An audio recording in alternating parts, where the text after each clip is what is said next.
श्री राम जन्मभूमि की मुक्ति के लिए 500 वर्षों से अधिक चले संघर्ष और उसमें अपना सर्वस्व अर्पण करने वाले राम भक्तों की एक लंबी श्रृंखला रही है। आइए जानते हैं 50 के दशक में श्री राम जन्मभूमि मुक्ति संघर्ष के प्रमुख चेहरों के बारे में, जिनका स्मरण किए बिना यह संघर्ष गाथा अधूरी है। श्री राम जन्मभूमि मुक्ति संघर्ष के प्रमुख चेहरे। पूज्य संत अभिराम दास, हनुमानगढ़ी, अयोध्या।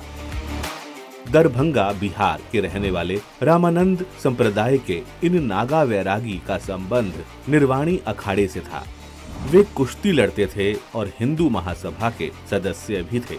उन्हें राम जन्मभूमि का उद्धारक बाबा कहा जाता है। 22-23 दिसंबर 1949 की रात विवादित स्थल पर जब रामलला प्रकट हुए, तब भगवान के बाल स्वरूप के पहले दर्शन करने वाले संतों में अभिराम दास और हनुमान प्रसाद पोद्दार भी शामिल थे। कृष्ण करुणाकर नायर, के नायर। केरल के अलप्पी निवासी कृष्ण करुणाकर नायर 1 जून 1949 को फैजाबाद के कलेक्टर बने। 23 दिसंबर 1949 को जब रामलला की मूर्तियां श्री राम जन्मभूमि स्थल पर प्रकट होने का ईश्वरीय चमत्कार हुआ, तो तत्कालीन प्रधानमंत्री जवाहरलाल नेहरू के कहने पर उत्तर प्रदेश सरकार ने रामलला की प्रतिमा को हटाने का आदेश दे दिया। लेकिन जिला मजिस्ट्रेट नायर ने दंगों और हिंदुओं की भावनाओं के भड़कने के डर से इस आदेश को पूरा करने में असमर्थता जताई। साथ ही परिसर में ताला बंद कर मुस्लिम पक्ष को वहां जाने से रोक दिया। जब नेहरू ने दोबारा मूर्तियां हटाने को कहा, तो के नायर ने सरकार को लिखा, मूर्तियां हटाने से पहले मुझे हटाया जाए। तब देश के सांप्रदायिक माहौल को देखते हुए सरकार इस फैसले से पीछे हट गई।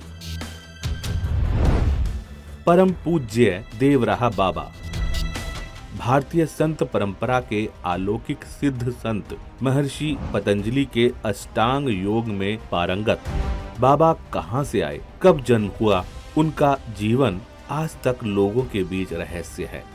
बाबा परम राम भक्त थे। सरयू और गंगा के किनारे मचान पर रहते थे।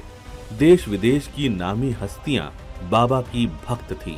राष्ट्रपति राजेंद्र प्रसाद, इंदिरा गांधी, राजीव गांधी, अटल बिहारी वाजपेयी बाबा का आशीर्वाद लेने जाते थे।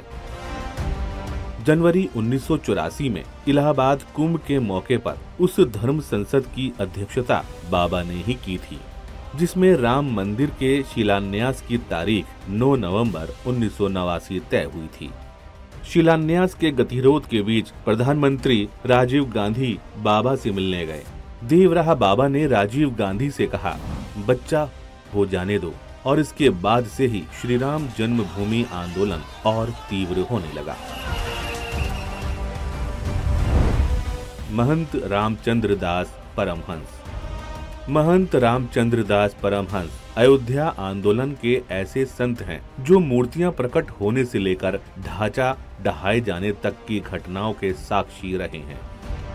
सन 1934 में वे इस आंदोलन से जुड़े और सन 1989 में राम जन्मभूमि न्यास के अध्यक्ष बने। 1 जनवरी 1950 को विवादित स्थल पर मालिकाना हक और पूजा पाठ के अधिकार को लेकर उन्होंने फैजाबाद की अदालत में मुकदमा भी दायर किया था। अप्रैल 1984 में नई दिल्ली में हुई पहली धर्म संसद में परमहंस रामचंद्र दास की अध्यक्षता में ही श्री राम जन्मभूमि मुक्ति यज्ञ समिति का गठन हुआ। सन 1985 में उन्होंने घोषणा की थी कि ताला नहीं खुला तो वे आत्मदाह करेंगे। सन 1990 कार सेवा में कार सेवकों के जिस जत्थे पर गोली चली, उसका नेतृत्व भी परमहंस ही कर रहे थे।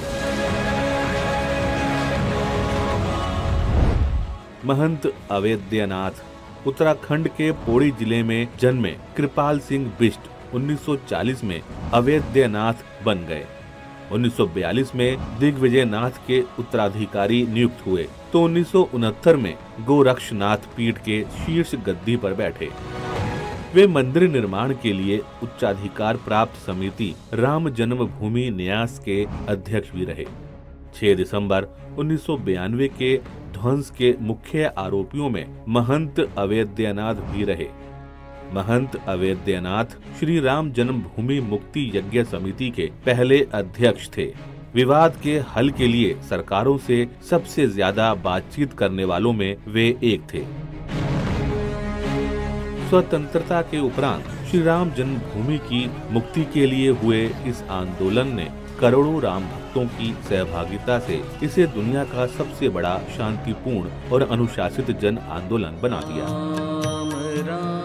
सदियों से राम भक्तों के भागीरथ प्रयास से ही अयोध्या में आराध्य प्रभु श्री राम जी का भव्य मंदिर बनने का स्वप्न साकार हो सका है। राम राम सीता